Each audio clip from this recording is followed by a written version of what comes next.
Bonjour à tous, on se retrouve aujourd'hui pour une nouvelle vidéo Zentangle. On va prendre une feuille blanche, un feutre ou un stylo. Moi j'ai préféré un liner, là aujourd'hui j'avais envie de faire des dessins un peu plus fins. Mais du coup vous prenez ce que vous voulez, vous adaptez ça à ce que vous avez sous la main.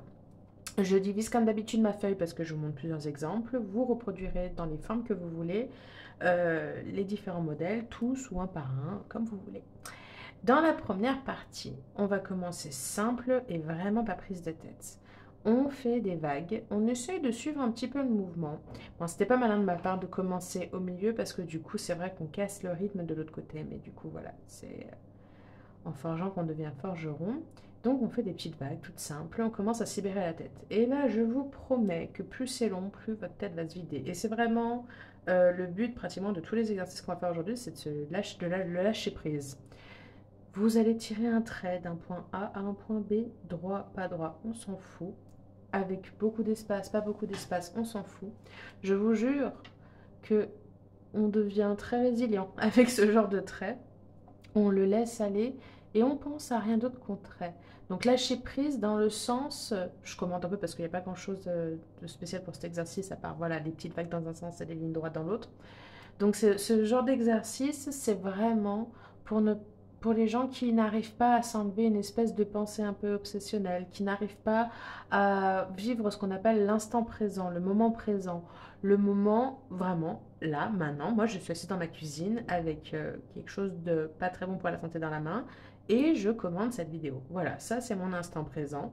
Je pense pas au moment où je vais publier la vidéo, si vous allez la regarder ou pas, je pense à ce que je suis en train de faire, commentez ma vidéo, regardez ce que j'ai fait il y a 5 minutes pour vous sur cette feuille.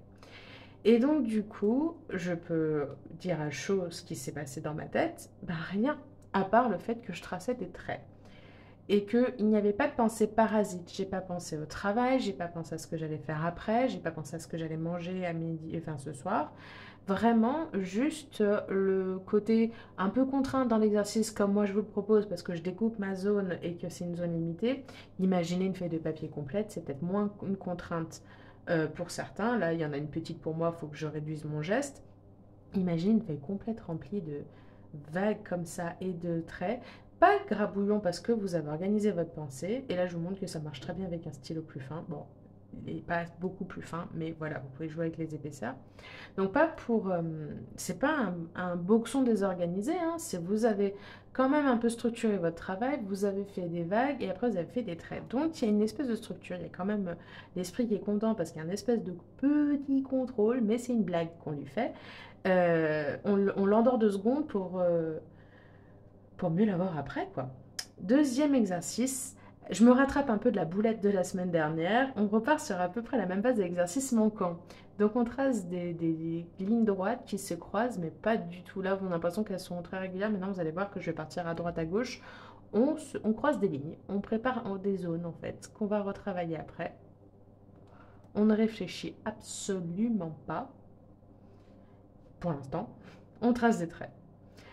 Et pas des trop petites zones, faut que vous allez voir qu'après il y a un petit travail, donc on fait des grandes zones un petit peu quand même.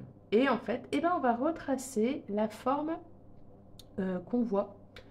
On vous laisse quelques millimètres des bords et vous retracez toutes les petites formes que vous voyez. C'est pour ça que ne faites pas trop de zones si vous n'êtes pas très patient. Ne faites pas de trop petites zones si vous voulez plus de petits détails après. Et donc l'exercice manquant de la vidéo de la semaine dernière, c'était la même chose. Et après, vous aviez juste à y colorier en noir tout simplement. Là, du coup, c'est une petite variante, mais vous faites ce que vous voulez. Moi, j'ai choisi un petit motif à mettre dedans. Vous pouvez faire tout autre chose que ce que je vous propose. Vous pouvez recolorier en noir comme je l'avais fait la semaine dernière ou bah, pas faire le zigouigou que je vais faire moi, mais je sais pas, faire des ronds, des croix, faire autre chose. Vous pouvez continuer à tracer à l'infini, ça peut être un prochain exercice aussi, continuer à tracer cette forme à l'infini jusqu'à ce qu'il n'y ait plus de place pour remplir.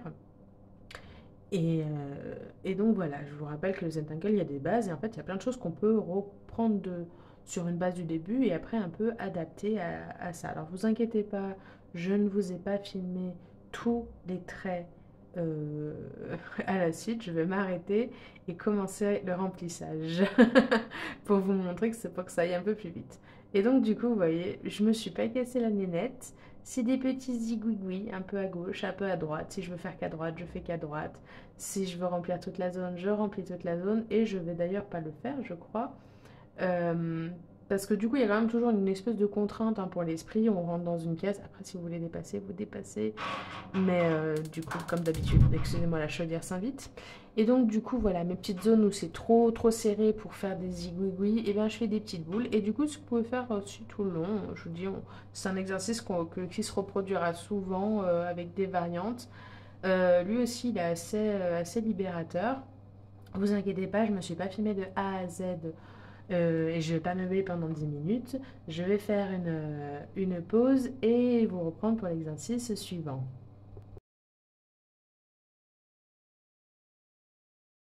Ah, la magie du montage qui vous fait gagner 15 minutes. Exercice suivant, j'adore celui-là. Il paraît bête, il va vous peut-être vous embêter un peu au début, mais vous allez voir que quand vous allez choper le geste, il est jouissif. On fait des triangles, plein de triangles, que des triangles. Après, on peut le faire avec un carré, mais là, moi, ce que je vous montre, c'est avec un triangle. Et du coup, on peut se faire des petits challenges avec des triangles plus petits. C'est pas grave, il n'y a pas une taille prédéfinie. C'est juste que c'est plus agréable. Plus c'est grand, plus c'est agréable pour le coup. On peut en faire un tout seul même avec cet exercice. Et en fait, vous voyez, on part d'un sommet, on va sur le côté opposé. Le côté opposé devient le sommet du montre d'après. Et je vais aller sur le côté opposé en face. Sommet, côté opposé. Le côté opposé devient le prochain sommet. Et je vais au côté en face. Et alors là, pour l'instant, je vous fais le geste en décousu pour que vous compreniez. On part d'un sommet, on va en face. On essaye d'être un petit peu régulier, mais c'est pas grave comme d'habitude. On fait comme on peut. Et sur le coup, voilà, le geste est en décousu. Et le but de l'exercice, vous allez voir après, c'est ce que je vais essayer de faire, c'est de ne plus lever son stylo et de réussir à faire ce geste en traçant son triangle. Et ça forme une espèce de spirale, c'est très bizarre que je veux dire, triangulaire. C'est très agréable et je vous jure, ce côté, je ne sais pas si vous avez eu quand vous étiez plus jeune un jeu qui s'appelait le spirographe. Alors il était un peu frustrant ce truc, c'était une rondelle de plastique avec des petites molettes, des petits trous prédéfinis et vous deviez tourner de façon régulière de façon à créer une espèce de rosace. Et quand ça marche bien, ce truc, c'est super agréable, on est d'accord. Bah là c'est pareil en fait. Quand vous commencez à choper le geste et qu'il glisse tout seul et que vous créez une forme presque régulière, il y a un côté de satisfaction, pareil. C'est encore une patate qu'on envoie au cerveau. Un côté bien-être, un côté de plaisir, détente. Donc là, il est toujours en décousu, mon triangle. Je ne me rappelle plus à quel moment je commence à passer en mode plus automatique. Il vient très vite, le geste. Ah oui, j'ai fait croire que j'allais faire du montage, mais je n'en ai pas fait finalement. Donc du coup, voilà, vous voyez, on commence un petit peu là à faire ces triangles sans lever la main. Et ça marche dans un sens ou dans l'autre. Alors, on a toujours, dans tout ce que vous faites, vous vous rendez bien compte qu'il y a toujours un côté plus facile que l'autre pour vous. Donc, si moi, le côté que j'avais choisi à la base ne vous plaît pas, essayez dans l'autre sens, en partant sur la voie de gauche, par exemple.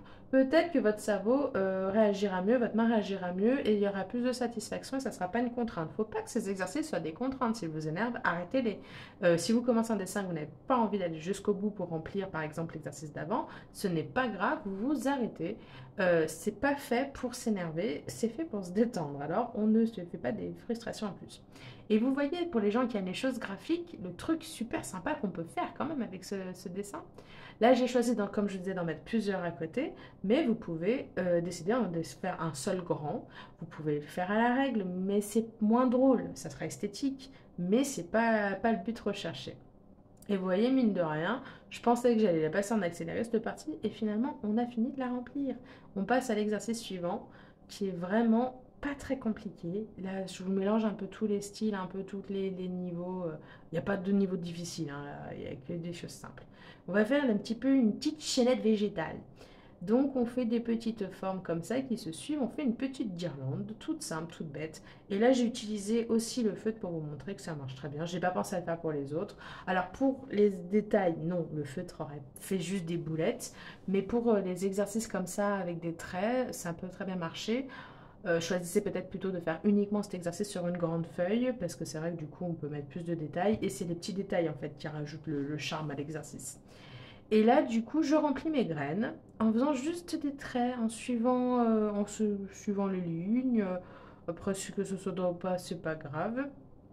Et c'est cet effet de répétition. Et pareil, vous allez voir, la main, elle glisse toute seule, elle réfléchit plus. Et c'est ça, en fait. Enfin, prenez peut-être pour commencer, pour vous rendre compte l'utilité de cet exercice, un seul exercice sur une grande feuille blanche. Et rendez-vous compte à quel moment le geste devient automatique et que votre tête, en fait, ne pense plus. Alors, vous allez me dire, attends, tu fais un exercice pour plus qu'on pense et tu nous demandes de réfléchir. Mais du coup, c'est ce que je vous explique depuis plusieurs vidéos, c'est après coup que vous pouvez essayer de vous, comment dire, faire le bilan de ce que vous avez ressenti, à quel moment ça n'a plus été une contrainte ou une difficulté où vous avez dû trop réfléchir, à quel moment c'est devenu automatique et vous avez peut-être même éprouvé beaucoup de plaisir à le faire. Ensuite, comme d'habitude, je rajoute des petits trucs parce que c'est une grande zone et je vous montre qu'on peut mélanger les choses. On refait une petite vague et des petits points. Et voilà, vous avez un motif tout à fait sympa parce que comme je vous dis, comme d'habitude, ceci peut être une base de coloriage pour après. Il n'y a pas de contrainte, il n'y a pas de limite. On développe son truc jusqu'au bout. Tant qu'on a envie de faire quelque chose avec son travail, on le fait. L'exercice suivant, je l'adore. Il est simple et il est badass si vous avez envie de faire un petit peu de dessin joli. On part pour commencer tout simplement d'une double ligne qu'on suit. Mais cette double ligne, très vite, on va voir qu'on peut faire des petites variantes. On commence par tracer un trait, on trace le deuxième et d'un seul coup, leurs chemins vont se séparer. Mais on doit garder la double ligne.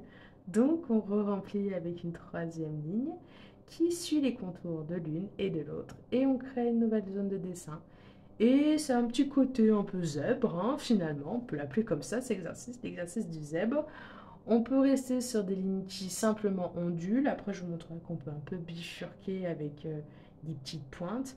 Ça peut être sympa en ligne droite, mais ça a un petit peu moins d'intérêt, c'est encore autre chose. Vous voyez qu'il y a quand même des exercices très géométriques et des exercices pardon, très ondulants. Les deux ont leur qualité. Et du coup, voilà, on peut se libérer l'esprit tranquillement. Et vous voyez, c'est pas joli ces petits traits tout simples. Et je vous jure, ils sont c'est plaisant à faire. Je vous rappelle pour pas vous frustrer en traçant pas droit, enfin en vous éloignant trop et tout, la technique pour dessiner, pour ne pas partir n'importe où, c'est de regarder là où on veut aller et pas de suivre des yeux forcément la pointe de son stylo. C'est là où on commence à faire des bêtises. C'est comme en voiture, notre cerveau va anticiper le geste. Et donc du coup, là, je vais vous montrer qu'on peut faire un petit côté zigouigoui. On peut se mettre des petites challenges, des petits motifs en plus, sympa, sans se prendre la tête. Un dernier pour la route et on passera au dernier exercice. Vous allez me dire que je me suis foutue de vous, mais je crois que dans le lâcher-prise et l'automatisme, ça reste un exercice assez incroyable. Il n'est pas esthétique, mais il fait du bien. En tout cas pour conclure. On va partir du centre de notre zone et on va faire une spirale. Et comme d'habitude, on va tourner sans réfléchir et vous allez vous rendre compte que votre spirale sera relativement assez régulière. La difficulté, et c'est moi qui me la fous toute seule, ne faites pas cet exercice comme je vous le propose, faites-le vraiment mais une feuille blanche. Je lève ma pointe pour suivre ma zone. C'est peut-être frustrant pour certains, moi ça me dérange pas, mais peut-être que certains n'apprécieront pas. Donc faites ça au milieu d'une feuille blanche et ne levez pas votre pointe. Et je vous jure, la spirale, mis à part à la fin où du coup il faut que j'anticipe un peu ce que j'aurais fait s'il n'y avait pas eu les zones, la spirale sera très très régulière parce que votre cerveau va lâcher prise et va passer en mode automatique et vous foutre la paix 5 minutes. Ensuite, un petit exercice de, comment dire, de persévérance. Trace des petits traits. Plus on est impatient, plus on les espace, plus on a envie de prendre son temps, plus on est régulier. Et effectivement, vous allez vous décaler à la fin. Normalement, vous n'allez pas être régulier. C'est pas grave, c'est même normal. Il y a une espèce de frustration et un petit côté, j'y arriverai, je le ferai, je le remplirai. C'est un petit peu le but de l'exercice, mais du coup, une fois de plus, pour envoyer un petit peu le message à votre cerveau de vas-y, tu peux, ne pense plus à rien. Et on ne finit pas, on finit pas bêtement comme ça, non, non. Après, vous pouvez colorier 1 sur 2 hein, si vous n'avez pas envie d'aller plus loin et vous n'avez pas envie de vous prendre la tête. Mais du coup, moi, je vais m'amuser à mettre un rond dans chacun des petits carrés que j'ai fait. Et vous allez voir aussi que les ronds vont être très très réguliers pendant un petit moment. Même vous allez être surpris d'être capable de tracer des ronds aussi ronds. Et en fait, d'un seul coup, votre cerveau, il va déglinguer et il va commencer à faire des ronds un petit peu, bon allez, je te fais plaisir, je fais le truc. Mais bizarrement, vous allez voir, vous allez quand même aller au bout de l'exercice. Après, peut-être que vous allez me contredire en me disant non, moi franchement, j'ai arrêté à la moitié, ça m'a saoulé, la feuille était trop grande et tout. Donc, réfléchissez un petit peu à la zone que vous pensez être capable de couvrir et lancez-vous le challenge pour est-ce que vous allez la remplir en plein ou pas. Et du coup, vraiment, pour le coup, je vous jure, votre main passe en mode automatique, même en devant se lever, parce que du coup, moi, mon dessin sort. Il y a un automatisme, il y a une espèce de côté de persévérance, de j'irai jusqu'au bout, mais je pense, je me rends même pas compte que j'y arrive. Hein. C'est une fois que j'ai pu en remplir que mon cerveau, il va capter ça. Mais du coup, voilà, des fois, il y a des exercices qui sont pas toujours esthétiques, mais il y a des trucs intéressants à tirer dessus. Et c'est là où on recroise avec ce que j'ai déjà dit plusieurs fois, le côté, vous savez, vous téléphonez et vous gribouillez en même temps. Euh, du coup, on va pas s'en servir exactement pour la même chose, mais c'est ce côté très très mécanique de gestes répétitifs sans trop penser à grand chose. Et ça marche. Et on oublie certaines choses négatives, on arrive à se concentrer après. Et puis le côté, même si c'est pour rien, on le fait quand même parce que ça fait plaisir. Il y a toujours cette notion-là. Donc du coup voilà, je remplis petit peu par petit peu mes ronds et je le laisse en vitesse normale pour vous montrer que c'est quand même assez rapide, même si vous trouvez que la vidéo est longue. Hein. Mais du coup voilà, c'est pas si long que ça. Hein. On a fait une patate au cerveau sur le coup, il y a un petit peu le côté... Je sais pas si vous êtes pareil que moi, quand je réalise quelque chose un peu en chaîne, surtout dans mon travail, j'ai le côté de tant que j'ai pas fini ce nombre de pièces, je me lève pas, je vais pas boire, je vais pas boire, je vais pas manger et tout machin. Et du coup, c'est vraiment le côté jusqu'au boutiste, j'irai jusqu'au bout.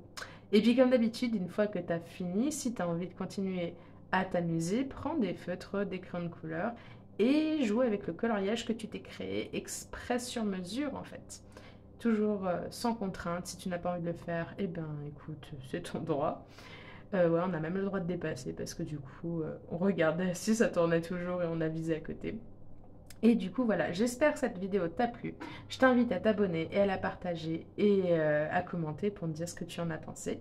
Et je te souhaite une bonne semaine. Ciao, ciao!